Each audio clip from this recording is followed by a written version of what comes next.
How's it going, everybody? So we're going to go ahead and we're going to try starting this anew. This is my good friend Ratchet. Anyone that's going to be a guest here on my show, they'll go ahead, if they don't want to show their face or they don't have a partial, they can wear the OO guest box head. But with that said, he's going to be wearing this. Yeah, I mean, you can talk, dude. So the idea of this entire thing is that he will go ahead and he's going to be answering questions. Before every question, he's going to do half a drink. He's going to down that. I'm going to ask him a question, get some more details on it, and then lather, rinse, repeat. The caveat is that he's got 3 scapegoats that he can use. 3 get out of jail free cards, if you want to call them that. Where if he doesn't want to answer the question, he has to take a drink of a very, very, very nasty alcohol that I ended up finding out there in the market. So he ended up trying that right before this to get that kind of buzz working. So he knows how bad that tastes. Tastes like dirt. Yeah, he knows how bad that tastes. I know how bad that tastes. That's why I'm not on that end of the table. So if he doesn't go ahead and want to answer the question, he does a drink of that. And that will actually get him progressively more intoxicated as the day goes on. I'm not going to get him completely trashed. That's not the goal of this. It's get you a little bit buzzed. This guy has to go home later, so I want to make sure that he could get there and do it fine. So, don't drink or drive, kids. No. So he's going to go ahead. We're going to do the first drink, and then I've got the first question. We're slowly bumping it up. It starts at about 5%. I think it's like 5.5, 6. I think it goes up to like 8 or 9. But hoping that I can get some good information from you, insight out there for those that are watching. And I'd like to make this a more of a regular thing that happens. So if you like this video, guys, leave a like and a comment down below. Share it with your friends. Let other people know. Happy to see that. So let's go ahead and get this first drink down. So, first question. Oh, I'm ready. Oh, who's your international fur crush? Not U.S. based. So international, someone overseas. Stormy. Who is Stormy? Stormy Cat. What's your background with Stormy Cat? How do you know him? Where'd you meet him? Oh, I just seen videos and pictures, but he's the self-described French cat. Blue, white, and wears the French flag as a cape. Okay. Did you come across him with on a YouTube channel? Or He does guitar here and there. He's pretty good. He kind of stepped away from a lot of things for a while, but... Is he still in the fandom? And when did you first come across him? Was it like recently? Was it like a few years ago? A long while ago. I'd say maybe about 5 or 6 years ago. Okay. And that's your international fur crush that you got. Oh yeah. You know, I never really realized it until just now. The danger that is fursuiting and alcohol. He's pretty much got his drink down. He's going to go ahead and he's going to be finishing that as we're doing this question. But the next one that I got for him, what about your national crush? So somewhere here in the U.S. I know so many people. Oh, so many? Oh, Who's your so top? many. Who's your top? You have to choose. I'm going through the Rolodex here. Give me a second. Good question, but oh yeah, it's one of those things that when you think international, you know, you can think of a handful of international known ones. But when you think national, then suddenly the list becomes massive because you come across them at all the different cons. You have Midwest FurFest. You have all these other cons that you go to actually like see these individuals, or you come across them, or you're aware of them. I would definitely have to say, as a suit, probably Firestorm. Who's Fire? So you're dropping a lot of names that I'm actually not familiar with. Who's Firestorm? Firestorm's sick. So you've seen him. He has the headdress, glowing eyes is kind of their trademark. He's a suit maker, and not to advertise or nothing here, but me personally, I think he makes like some of the best. Sorry, bubbles. Some of the best suits around. They look real well put together. They look really cool, and I love the headdress on him. Yeah. But he's a great guy. Wolfie Masters here in Michigan. He's that's a Firestorm suit.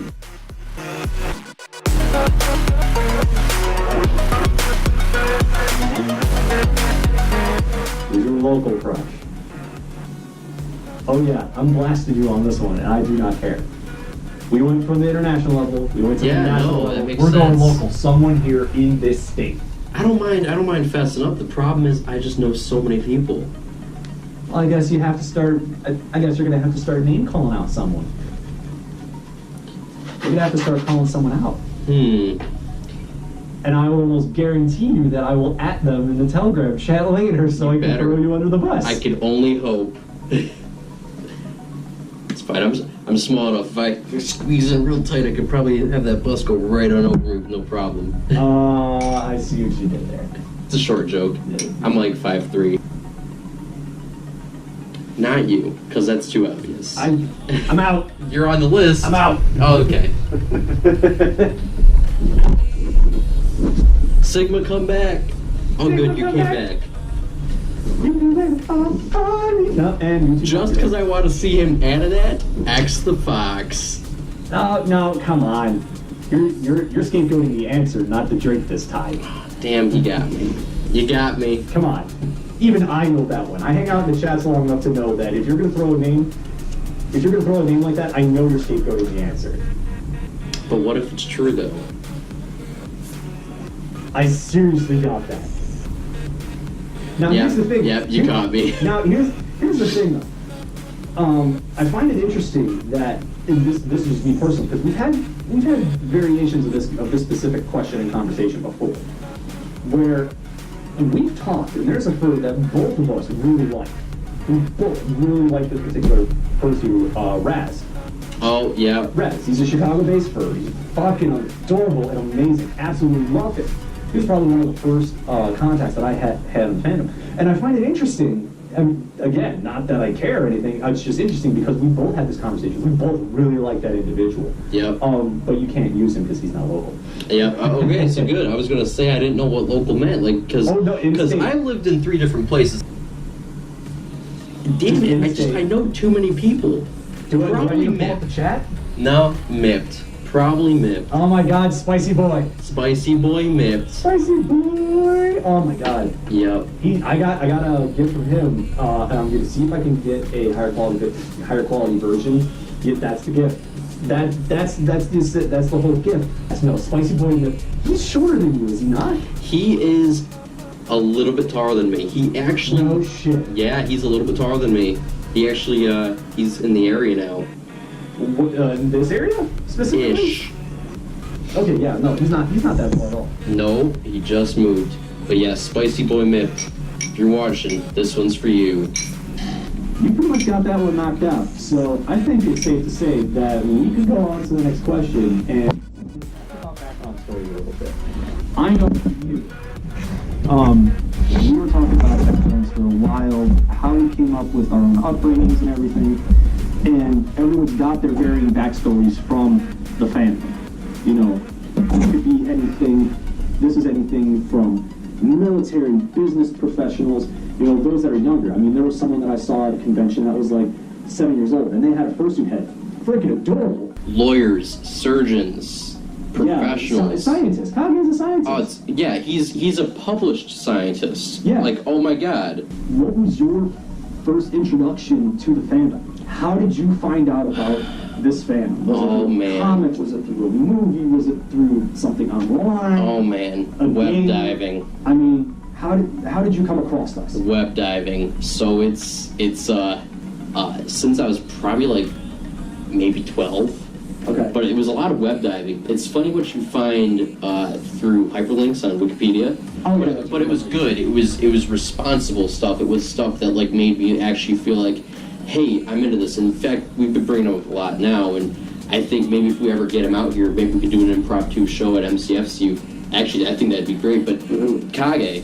So I asked Kage. I think that would be amazing. I would love that. And I think that he'd definitely do it. But I think we would have to see if it would be better in like a public setting or doing like a one-on-one setting, because I know we could do a panel like you suggested, or we could do like this one-on-one stuff. Yeah. Anyway, long story short, so I asked him, and this kind of like confirmed a lot of things for me. So you're sorry, we ran into an issue right there. Technical difficulties. So you're talking about Kage about doing the So my first con was, and those of you that know, it was MCFC 2014 GasCon. Oh, it was in the news. Oh, it was a that was big deal. GasCon? That was GasCon. That was my first convention, and it was great. It was awesome. I'm not going to comment on GasCon. I don't want to hear any more comments about GasCon. I'm not even going to voice what my opinions on it because that's not what this is about. If you're curious and you don't know me, ask me. We could have a, what is the word? Intelligent dialogue. Intelligent and engaging dialogue about it, if you so choose. But that's not it. So, I've been going to con since like then. Yeah, it would have been 2014. And so I knew Kage. Well, finally get to my local con because after going through school and stuff, I'm finally back home in Michigan. Yeah. And I happen to catch Dr. Kage, Uncle Kage, sorry, Uncle Dr. Kage. Yeah. It's fun to say fast. Yeah. Because it is true. That is his actual title. Because he is a professional. He's published. Yep. He's a doctor. I happened to catch him. I had to do a double take because this, like, I'm thinking, like, he's this big name. He doesn't even worry about, like, small conventions. He was at Motor City FurCon, and which was, at the time, was still kind of small. We have yet to outgrow our hotel. In fact, this year we announced that we had to move hotels because we got too big for our old hotel. Right. And I did a double take, and I happened to catch him. I said, Uncle Kage, what are you doing here? He said, I always try to go to this convention. And I said, well, why? It's so small. He said, well, I like Michigan. I think it has great people, and also, and I leaned in real close, he said, they have a fantastic wine country. And I said, you're absolutely correct. Not only does Michigan have great beers, but we have great wines, and a lot of it comes from Traverse City. But that's what he's doing. Traverse City somehow is a hub for that. Oh, it is.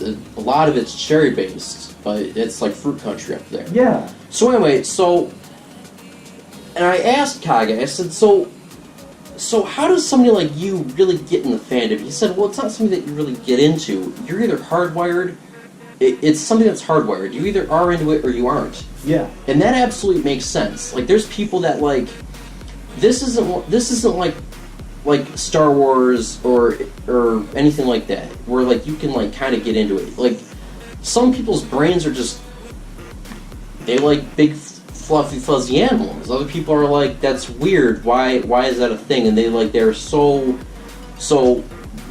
you know, I mean, he's not like a psychologist or anything, that's not his field, but for him to say that, and it, like, that totally makes sense. I think it makes sense anyway.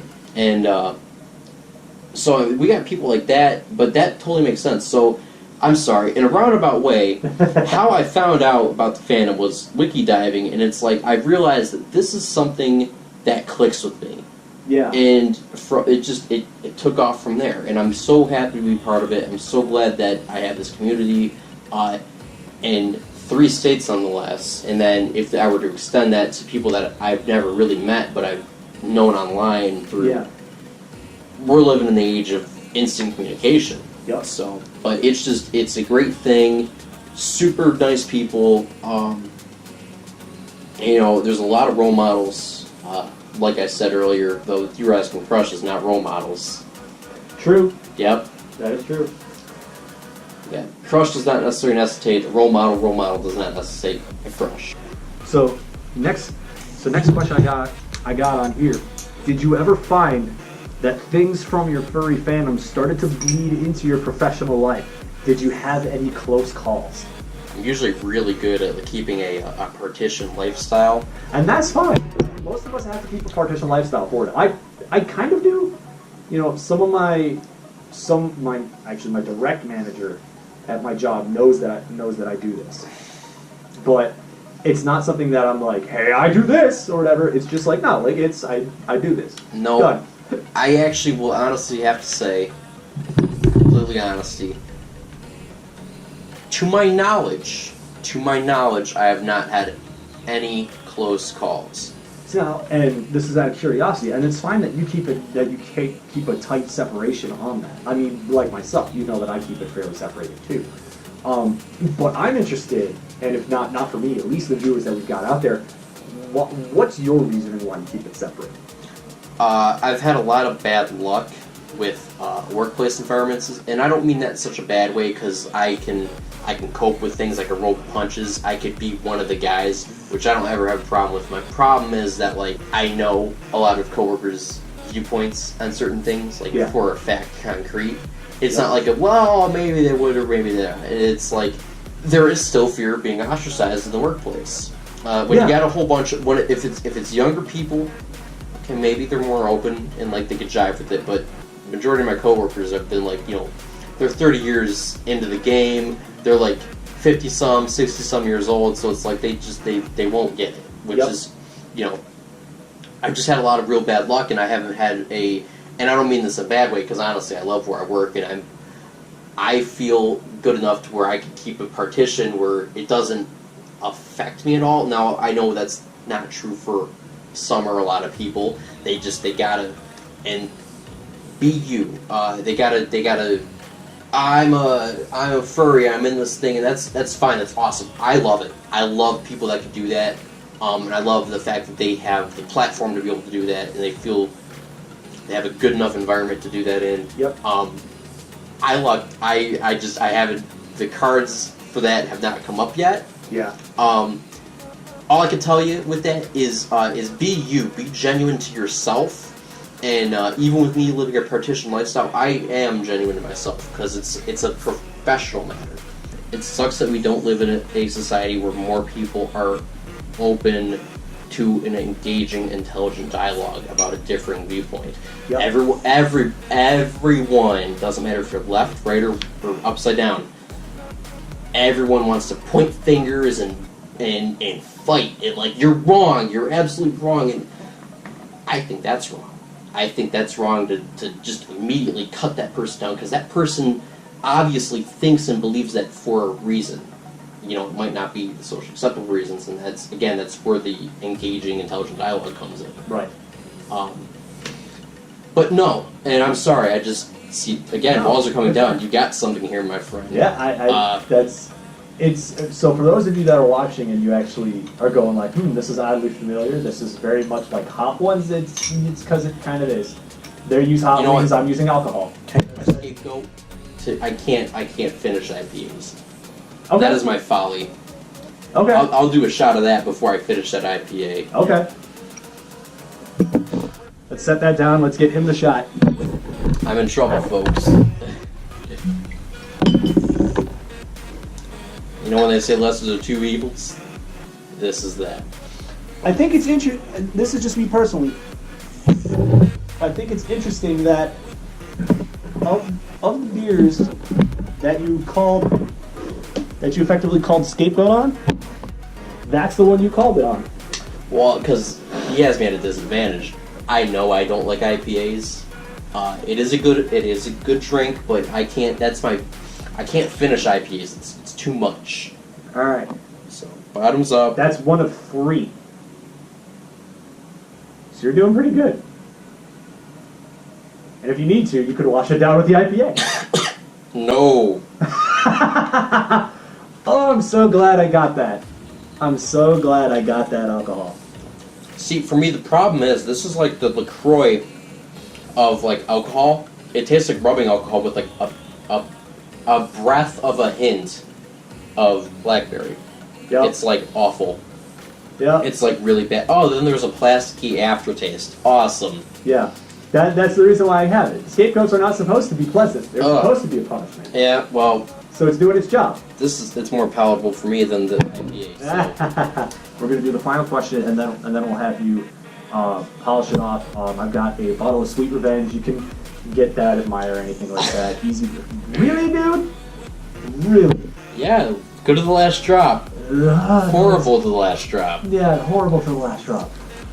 So the last question that I got for you is that what is something, one topic or facet of this community that we do a lot of good in or for, but is not commonly covered or recognized or acknowledged by other individuals, the media, mainstream, social media, other individuals who are interested in the fandom or otherwise looking in? What's one topic or thing that we do a lot of good in that is commonly missed? I gotta be a big sap here, but it's our charities. Every single convention, and I'll say that a third time, every single furry convention, they have, I don't know if it's like with sponsorship or whatever, but they have a charity they donate to, and it's like, just from what I've seen, it's like usually like a charity auction. There's charity events going on the whole convention weekend. Yeah. It's either like a charity auction, or there's like a celebrity Who's Lion, which is like Who's Lion is anyway, because for furries it's Who's Lion. It's funny, it's a play on words. And every furry knows this, and every furry will probably say this, but you mentioned people that, like, that's not covered by the media. And there's like, I haven't seen any of the documentaries, even if they're good documentaries, because I can't. They make me uncomfortable, because an outsider looking in, and yeah, I get it, they're supposed to have that journalist non-objectivism, but it's there, and there's other people that, like, it's mainstreamed, and unfortunately, furry is something that I don't think is ready to be mainstreamed.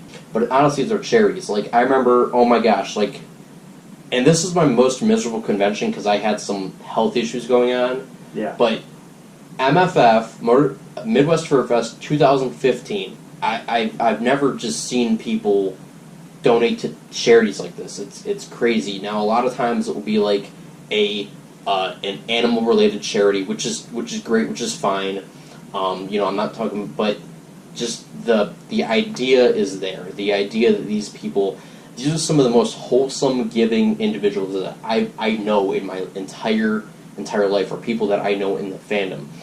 Obviously, that's not everybody, but oh my gosh, like 99.98%. Yeah.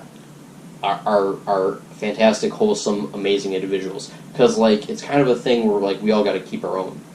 I saw probably what was the coolest charity thing I've ever seen. So we're doing this charity auction. It was Pets for Vets, or something. Yep. Yeah, it was Pets for Vets, which, amazing charity. I forgot exactly how much they raised, but they get towards, like, the end of it, and they were like, we almost raised, I think it was just shy of like $17,000. It might have been more than that. I would check my phone if this was a normal conversation, but I don't want to check my phone. Right. It was like some incredible sum of money that we had raised, not just at that convention, but it was throughout the entire convention. And somebody from the crowd had shouted, "How much more do you need to get to that? To get to like seven?" It was something ridiculous. It was like $18,000. And the person that was running it, Alkali, actually, they said how much, what the difference was.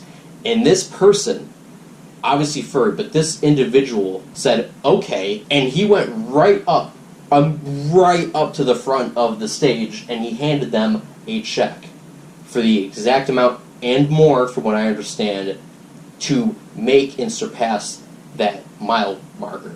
Yeah. And it was amazing. The person that was running this, and this was amazing. This just shows how much, if you open your heart and if you're open to change, it's amazing. This was an individual. He was like self-proclaimed redneck, red voter, NASCAR watching, beer belching, individual. Yeah. And you might know the story, in fact. And that whole weekend, like first day, he's like, "Oh, I can't believe I got to stay with these weirdos," or whatever. In not so colorful terms. Yeah. There was some other colorful language there. Right. And he just wasn't having any of it. By the end of the weekend, he was hugging people. He had no, seriously, like he had completely changed his outlook. And I know this person today. I know their son, and I know this individual, and they are like full on in the fandom. This actual individual, you could find him working staff at MFF. Like his entire world was changed. Like his entire outlook on the world has been changed. Nice. Willingly, maybe these people aren't so bad. Maybe it's okay. Maybe it's okay to be different. And it is. It's completely okay to be different. And his son's into it. And they're friends with Raz. They're great friends with Raz. Yeah, they're Illinois locals. Nice. Yeah, but this guy, and he still is. He still is a redneck. He still loves his NASCAR. He still loves Belgian beer. But he's a better individual, and he even said so. He's a better individual because the furry had taught him But if you give it a chance, if you give something a chance, you know, it could change your whole outlook and world, and that's like my take on it. That was like that is my favorite moment in my entire knowing of the furry fandom. So that's the end that we got there. We're going to finish this off with some sweet revenge off camera. But I want to thank all of you guys for tuning in for this one. Next one, I'm hoping I might have 2 months from now. I need to harass Doon. I need to see if I can get his ass out here. That will not be hard. No, it's been hard. But I've been harassing him for like a solid year now, and he still has not come to do a video with me in a collab. And he's like, we should do it, we should do it. Doon, if you're watching this, I'm calling you out now. Doon Bun, get over here. Yeah, I'm calling him out, yeah. Doon Bun. Hopefully the next one, I would like it to be Doon. I would like it to be of a similar format. I want to get him out here. I'd love to have him do that. He wants to collab. I need it. Doon, get out here. So, that's it. Doon. Thank you all so much for joining in on this one. 2 months from now, I'll probably have another one, but if not that, I'll definitely have more footage out there. And actually, 2 months from now, this is October. 2 months from now would be December. I probably have a Christmas special one. And I actually and I need to be posting more videos of this. I still got my footage from last year's MFF. You gotta post that. I need to post it. That's like, I still got like 8 hours of footage in there. I've got the move. Sigma's been through a lot. Thoughts and prayers. I've been through a lot. Thoughts and prayers. But hopefully we can go ahead and get that done. Thank you all so much for watching. I will see you all in the next video. Cheers, guys.